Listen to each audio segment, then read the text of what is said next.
Olha, nesse começo de programa, você vai ver que ontem, em visita a Goiás, o presidente Jair Bolsonaro demonstrou irritação com pedidos que tem recebido para criar um projeto unificado de lockdown nos estados e também pela aceleração da compra de vacinas. Vamos conferir os detalhes todos dessa história na reportagem da Luciana Verdoni. Olha, no momento em que a Covid atinge números alarmantes em boa parte do país, não só pelo aumento do número de casos, mas também pela inexistência de leitos vagos de UTI, o presidente Jair Bolsonaro reforçou o discurso da importância da volta à normalidade. Ele cobrou coragem e afirmou que não dá para manter a política do fique em casa. Nós temos que enfrentar os nossos problemas.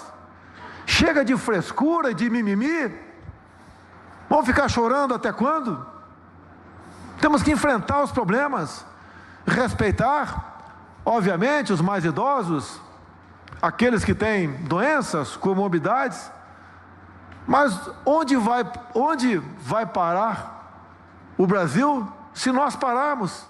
O presidente continua defendendo que o lockdown é prejudicial. De acordo com ele, o efeito colateral de fechar tudo é muito pior do que a doença em si. Até por conta disso, ele tem mantido esse discurso mesmo com a pressão dos estados, que cobram que o governo federal agilize a compra das vacinas, inclusive junto a organismos internacionais. Os governadores não escondem a preocupação com o surgimento de novas variantes da Covid-19. O presidente demonstrou irritação com essas cobranças. Editei 3 medidas provisórias. A última, em dezembro, foi destinando 20 bilhões de reais para comprar vacina. Tem idiota que a gente vê nas redes sociais, na imprensa, né?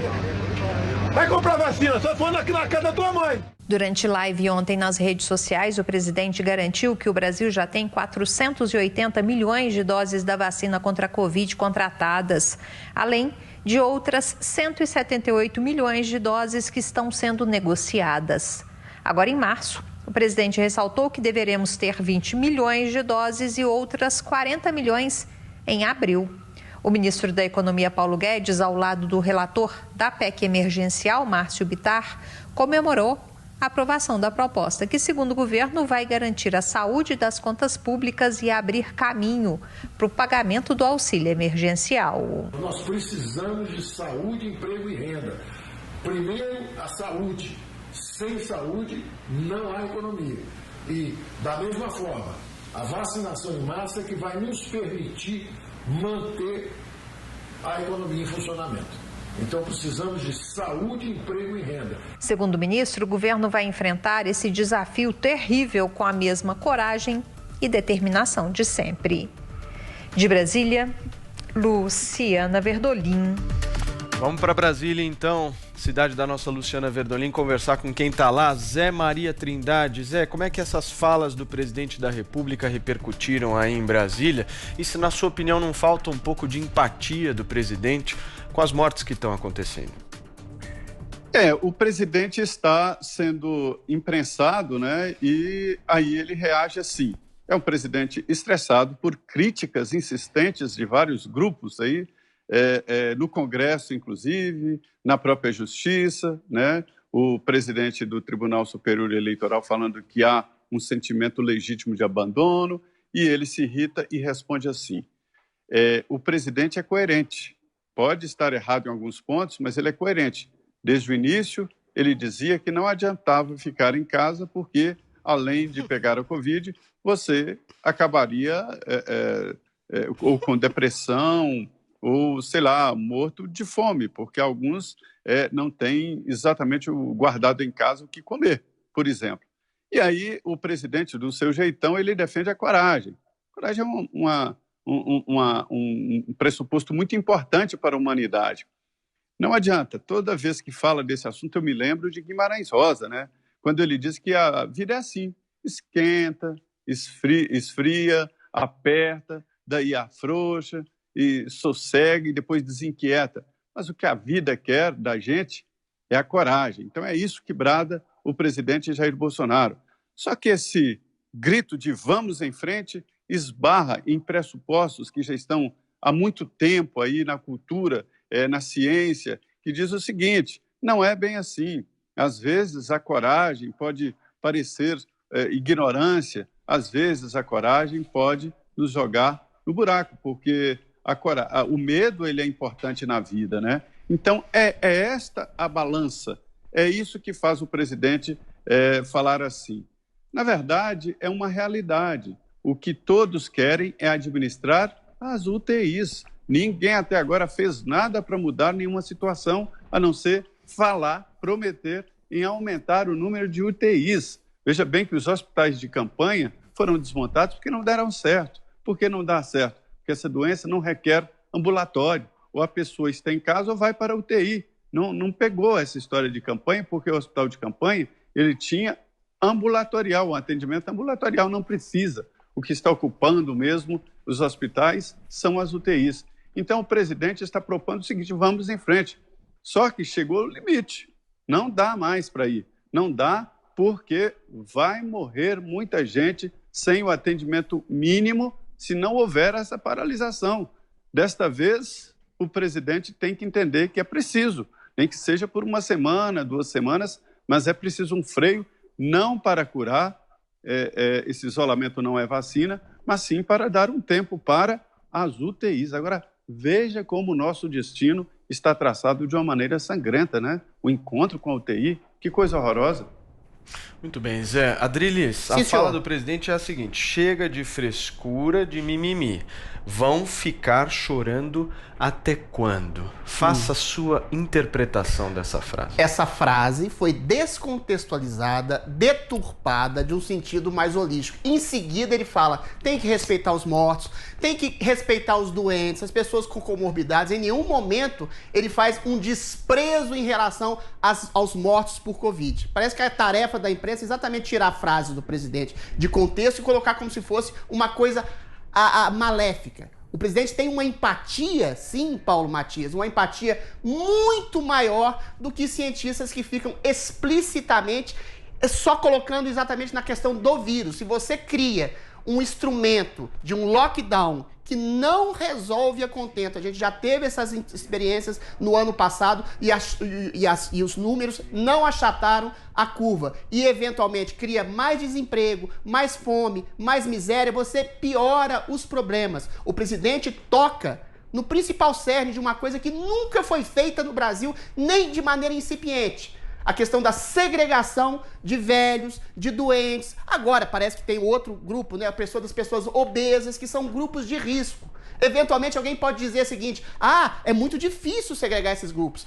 Então o fácil é segregar todo mundo. O fácil é ficar todo mundo em casa. Se você destrói a economia, e aí é o cerne da empatia sensível e logística do presidente, você não tem saúde. Se você destrói a economia, você não tem dinheiro para comprar vacina. Se você destrói a economia, você não tem trabalho, você não tem emprego. O que a gente deve fazer é, sim, isolar os grupos de risco, evitar contato com esses grupos de risco, mais uma vez, velhos, idosos, doentes, pessoas obesas e, eventualmente, trabalhar na incitação à vacinação em massa. Vacinação em massa, sobretudo dos grupos de risco, que são 15% da população. Há uma premissa de 400 milhões de doses, eventualmente isso vai chegar aqui. O Zé tem razão.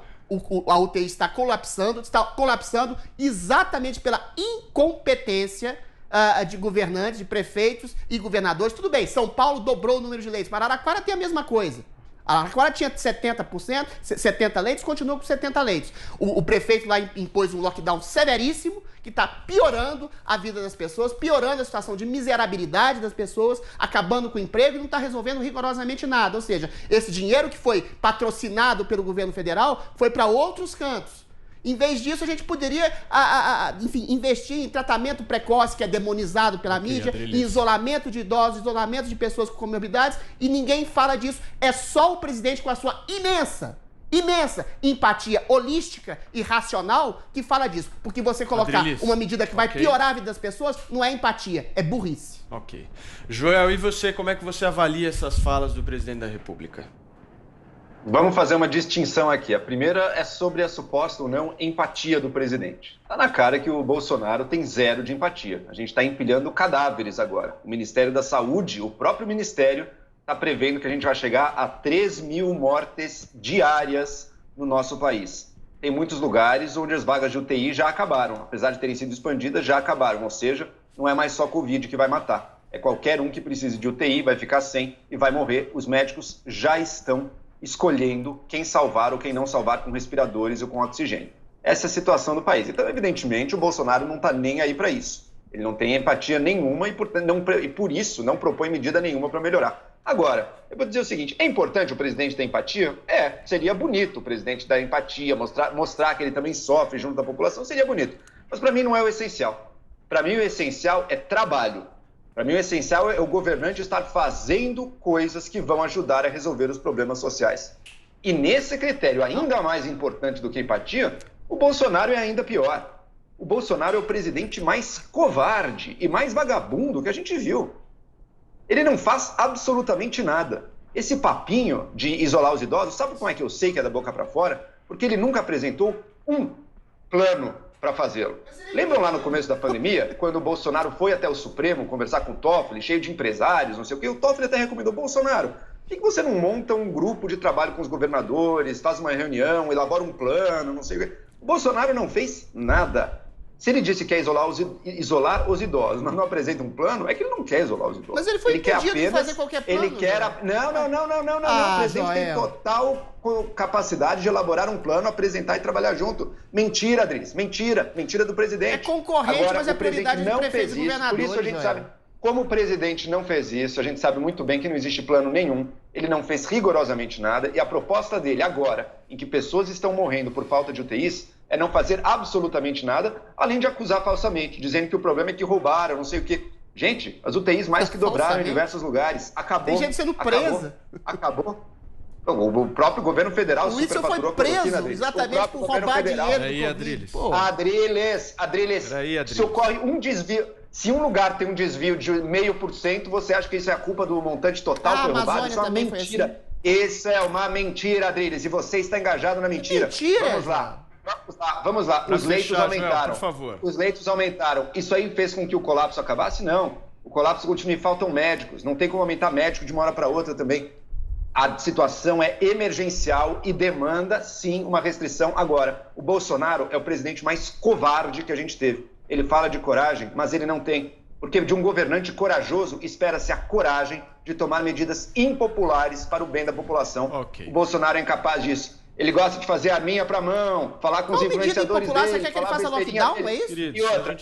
Sabe que ele está falando a besteirinha dele? Pelo escândalo de corrupção do governo dele envolvendo Flávio Bolsonaro. Esse é o motivo dessa briguinha toda. Que isso, que Joel e Adriles.